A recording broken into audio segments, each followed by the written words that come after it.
Aloha! My name is Borys Rasin.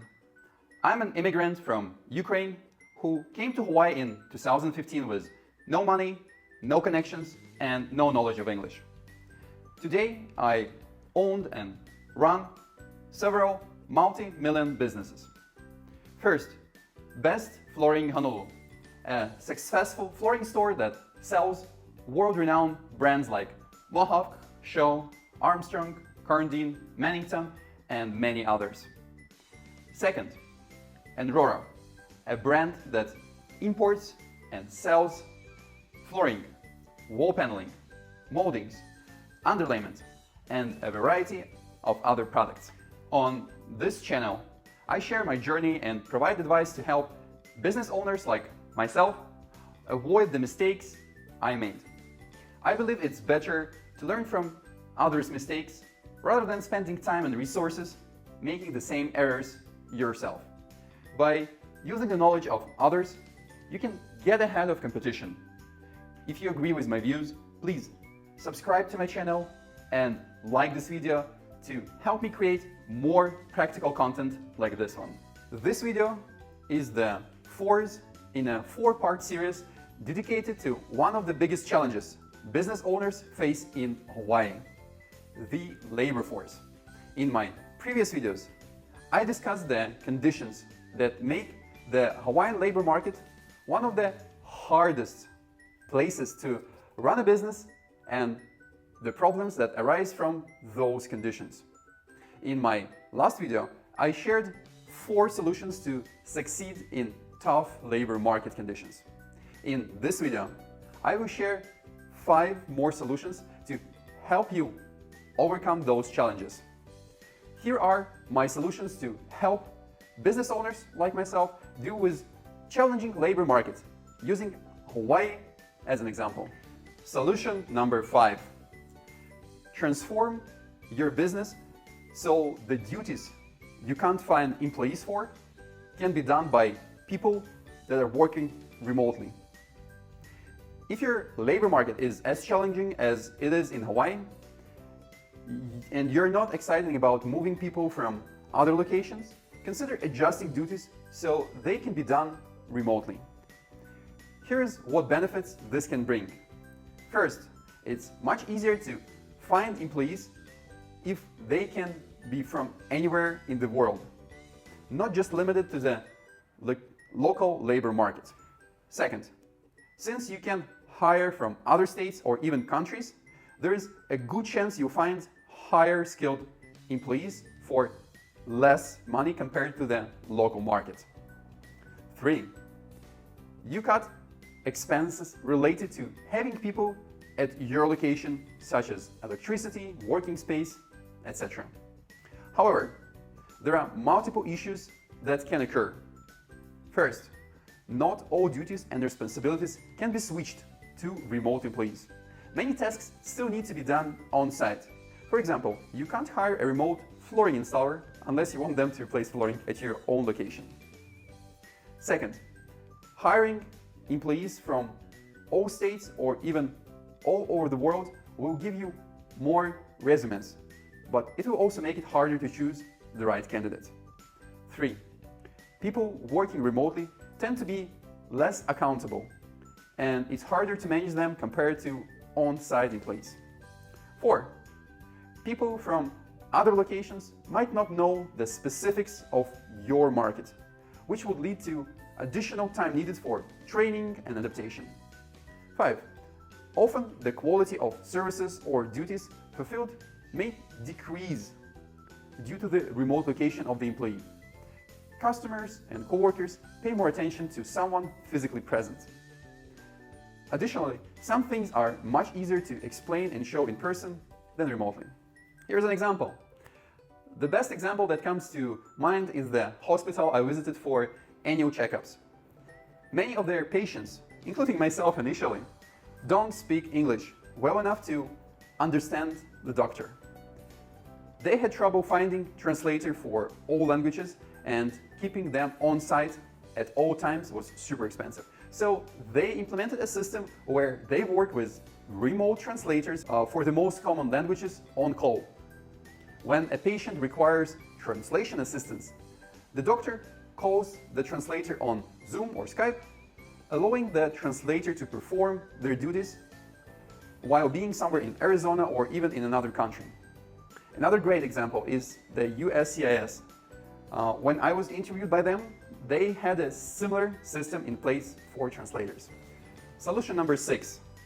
Consider partnering for key positions.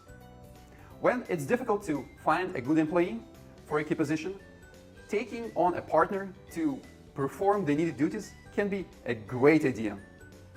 I often see small business owners in the same niche join forces, as both experience the same labor force problems. This is especially effective when each partner excels in areas where the other is lacking. For example, one partner might be great flooring installer, while the other excels at finding leads and making sales, creating a synergy. Possible outcomes. First, motivation and efficiency. A partner would be more motivated and efficient compared to an hourly or salaried employee, as they better understand the consequences of their work.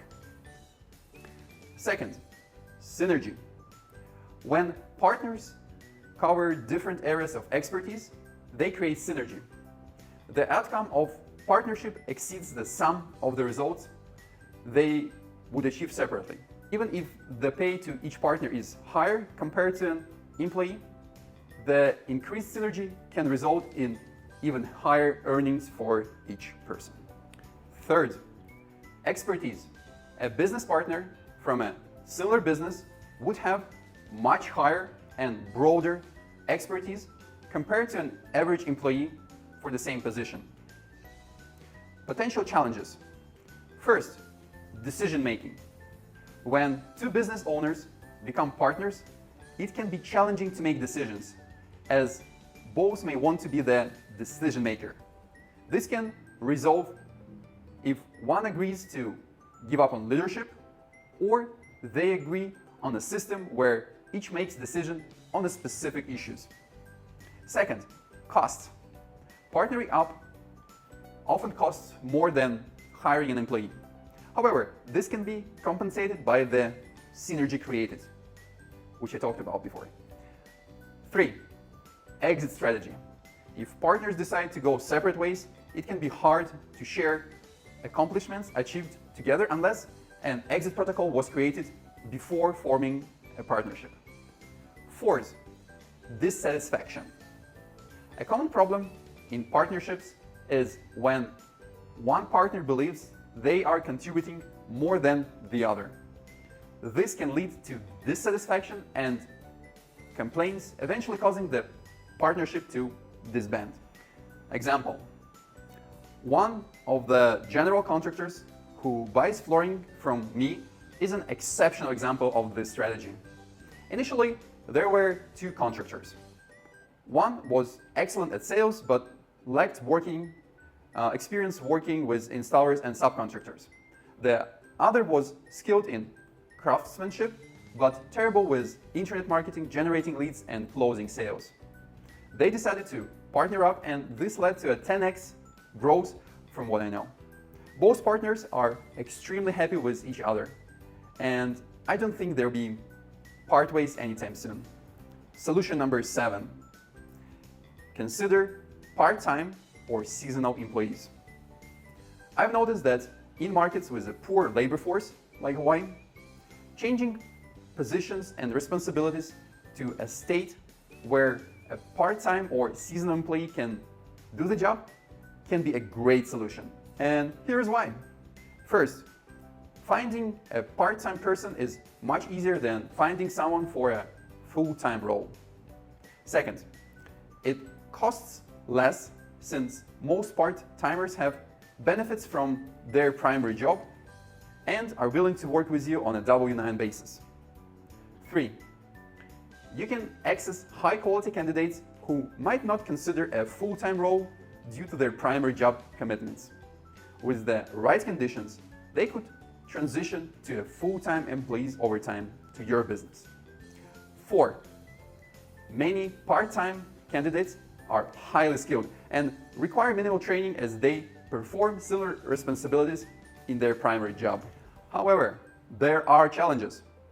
First, not every position and duty can be adopted for part-time work. Second, part-time employees typically have lower commitment levels, making retention more challenging, especially when they have security from a primary job. Third, hiring part-time or seasonal employees may lead to higher staff turnover, requiring more time and resources for training new hires. Example, in my business, when I changed the job description from a full-time flooring store manager to a part-time role, the number of resumes I received almost doubled. The best part was hiring a highly experienced store manager from a much larger competitor. Although he worked only 4 hours, 3 times a week, he brought invaluable expertise from his previous position.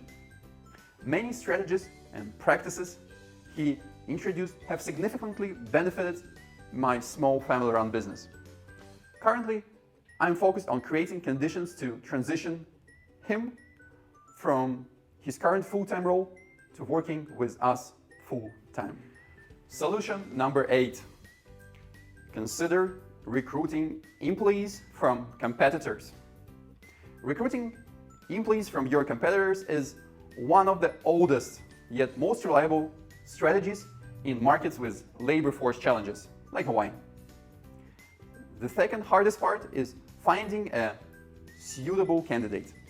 And the hardest part is offering them a salary, benefits, or other advantages that could entice them to switch teams.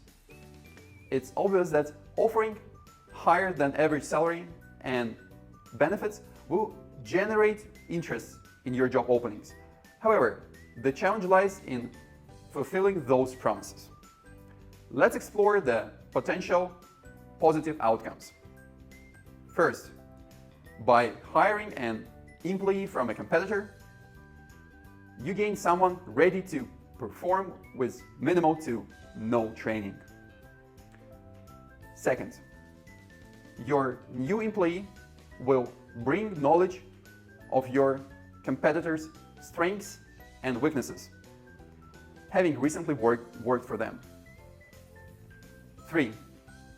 Often, when employees switch to competitor, they bring customers, vendors, technology, and other assets from their previous job.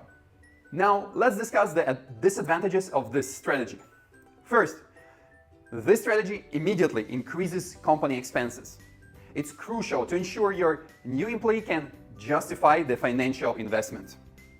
Second, in tiny markets like Hawaii, where everyone knows everyone, employees may prioritize reputation over financial benefits. 3. If an employee accepts better terms from you, there is a risk they could accept even better terms from another competitor later on. 4. Many well-organized companies have non-compete agreements in place, preventing employees from working for competitors for a specified period after leaving their current job. Example, in my market, I see this strategy in action frequently due to high turnover. When I offered installation services, I often recruited installers from other companies with better salary offers. Similarly, competitors would attract my employees with more favorable terms. This dynamic is natural as everyone strives to provide for their families. Over time, I implemented contracts to protect myself. Though they are more effective with office employees like salespeople or store managers, rather than installers in small companies like mine. Solution number 9.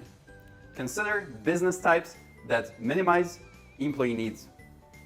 If you're starting a business in a market with poor labor force, like Hawaii, you might consider industries that either attract candidates naturally or require minimal employees. For instance, entertainment businesses with high tips like skydiving, party boats, party buses, and food-related ventures in tourist zones such as restaurants or food trucks typically don't struggle with personnel shortages. While I lack direct experience in those industries, feedback from owners suggests staffing is rarely a concern. Additionally, in Hawaii, where many locals are licensed realtors, business catering to aspiring real estate agents might find ample talent available. On the flip side, businesses that require few or no employees can also be viable options. Examples include vending machines, laundromats, automated car washes, ATMs, and similar ventures. Let's explore the potential benefits of this strategy. First, operating in a niche where employees naturally want to work or that requires minimal staffing can mitigate one of the biggest challenges for any businesses.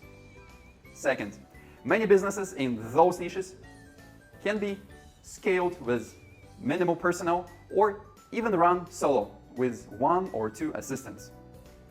3.